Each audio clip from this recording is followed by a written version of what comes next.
Guys, jogging করার সময় দৌড়াতে হয়, না দৌড়ালে কি জগিং করা হয়? কিন্তু এই গলিতে বেশি দৌড়ানো যাবে না, কারণ এই গলিতে অনেক ভয়ানক কুত্তা আছে যারা দৌড়াইলে আপনার পিছনে আসবে আর আপনাকে কামড়াবে। আজকে আমি 2 বার শিশু পার্কে যাব, মানে বুঝতে পারেন নাই তাই না? আমি আপনাদেরকে বুঝিয়ে বলছি। আজকে আমি এখন শিশু পার্কে যাব, শিশু পার্কে যাই ওইখান দিয়ে ঘুরে রিটার্ন নিব, রিটার্ন নিয়ে আমি অন্য রাস্তা দিয়ে আবার শিশু পার্কে যাব। তো গাইস, আজকে অনেক মজা হবে, তো আমার সঙ্গেই থাকুন সবাই। দিনাজপুরে কয়েকদিন ধরে লাগাতার বৃষ্টি হয়েছে, আবহাওয়া তাই খুব নর্মাল বলতে পারেন, যে বেশি ঠান্ডাও না বেশি গরমও না। কিন্তু রাত্রেবেলা করে ঝড় হয়, তখন অনেক বেশি ঠান্ডা লাগে।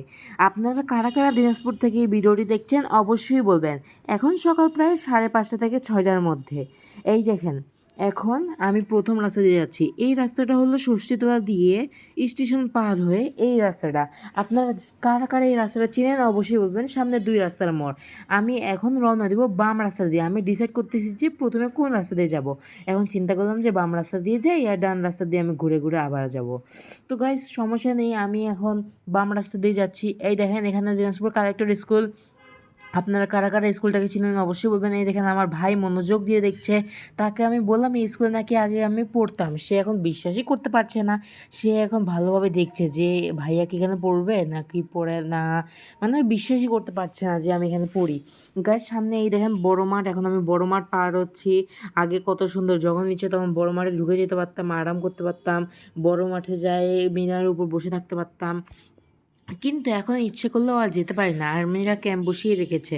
আপনারা হয়তো জানেন যে আমরা 2 মাস যাব দিনাজপুরে ছিলাম না, গ্রামে ছিলাম, সেই কারণে আমরা ঈদটা ওইখানেই কাটিয়েছি। দিনাজপুরে আমরা ঈদ কাটাতে পারিনি, তাও ঈদের সময় যেহেতু মাঠটা খুলে দিয়েছিল, তাও আমরা মাঠটা যেতে পারিনি, কারণ আমরা দিনাজপুরে ছিলাম না। তো গাইজ, এই আফসোসটা থেকে গেল। কিন্তু গাইজ, গ্রামে অনেক মজা এসেছিল বলতে পারেন। আপনারা কারা কারা গ্রামে থাকতে পছন্দ করেন অবশ্যই বলবেন। গ্রাম থেকে আসার সময় তো আমার ইচ্ছেই করছিল না। শুনলাম বাণিজ্য মেলা নাকি চালু হয়ে গেছে, কিন্তু বিশ্বাসই করছিলাম না। পরে এসে দেখলাম যে সত্যি সত্যি বাণিজ্য মেলা চালুই হয়নি, এখনও বাণিজ্য মেলার গেটই তৈরি করা হয়নি। আহা, ফেসবুকে সব ভুয়া খবর ছাড়ে রে। এখন আমি পার হচ্ছি পুলিশ সুপারের কার্যালয়ে। এখান থেকে আপনারা কারা কারা এই জায়গাটা চিনেন বা এখানে এসেছেন অবশ্যই বলবেন। এই দেখেন গাইস, আপনাদের সাথে কথা বলতে বলতে সময় কোন দিক দিয়ে চলে গেল, কোন দিক দিয়ে হাঁটতে হাঁটতে চলে এসেছি বুঝতেও পারলাম না। আসসালামু আলাইকুম প্রিয় দর্শক, আজকে হাঁটতে যাচ্ছি। তো হাঁটতে যাওয়ার সময় পুরো ব্লগটা আমি আপনাদের সাথে শেয়ার করবো। আজকে আমি কী কী দেখেছি না দেখেছি সব কিছু আপনাদের সাথে শেয়ার করবো, তো পাশে থাকুন।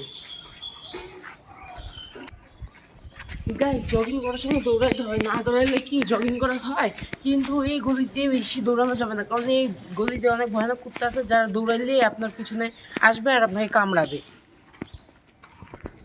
কালকে রাতে নাকি অনেক ঝড় হয়েছে, কিন্তু আমি টেরই পাইনি। দেখেন অনেক পানি, সকালবেলা সবার কাছ থেকে শুনে বুঝলাম যে রাতে অনেক ঝড় হয়েছে। তো চলুন সামনে যেয়ে দেখি গাছ টাছ ভেঙেছে কিনা, যেহেতু কালকে ঝড় হয়েছে তো গাছ ভাঙতে পারে, একটু দেখি। গায়ের সামনে ফুটবল খেলা হচ্ছে, বাচ্চারা ফুটবল খেলছে। আপনার কারা কারা ফুটবল খেলতে পছন্দ করেন অবশ্যই বলবেন। দেখবেন সবাই ফুটবল খেলছে। ফুটবল খেলার সময় তারা আমার নাম ধরে ডাকছিল, আমি তাদেরকে জিজ্ঞেস করলাম কী হয়েছে ভাই, আমার নাম ধরে ডাকছো কেন? পরে বললো তাদের গ্রুপেই নাকি ইয়াসিন নামে একজন ছেলে আছে। রাস্তার মধ্যে কত সুন্দর কবুতর এসে বসেছে, দেখুন এরকম দৃশ্য দেখতে অপূর্ব সুন্দর লাগে, তাই না? আপনারা কারা কারা এরকম দৃশ্য দেখতে পছন্দ করেন অবশ্যই বলবেন। এই দেখেন গাছের মুকুল সব পড়ে এসেছে। এই দেখেন কালকে বৃষ্টি ঝড় হয়েছে, তো ওই কারণে এই দেখেন কত মুকুল নিচে পড়ে আছে।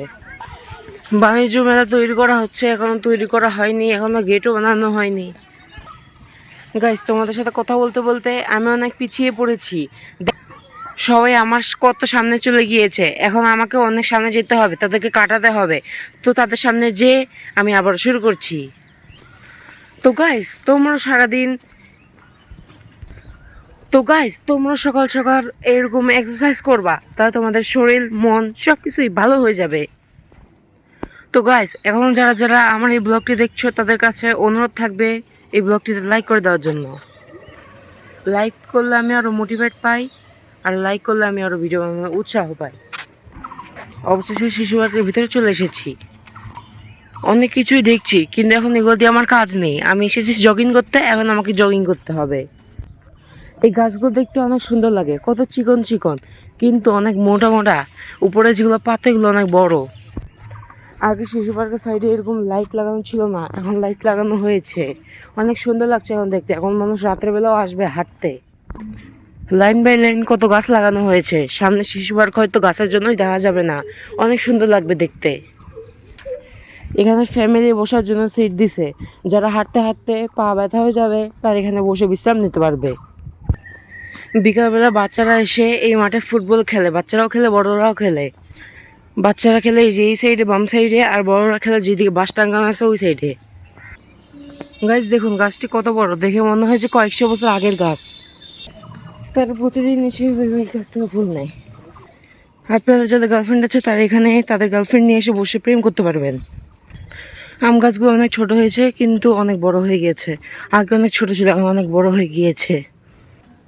এইটা সহ 6টা পাক দিলাম। যারা বুঝতে পারেনি তাদের উদ্দেশ্য বললাম, এইটা সহ 6বার আমি শিশু পার্কটা ঘুরলাম। জগিং করতে গেলে এরকম হাঁটতেই হয়।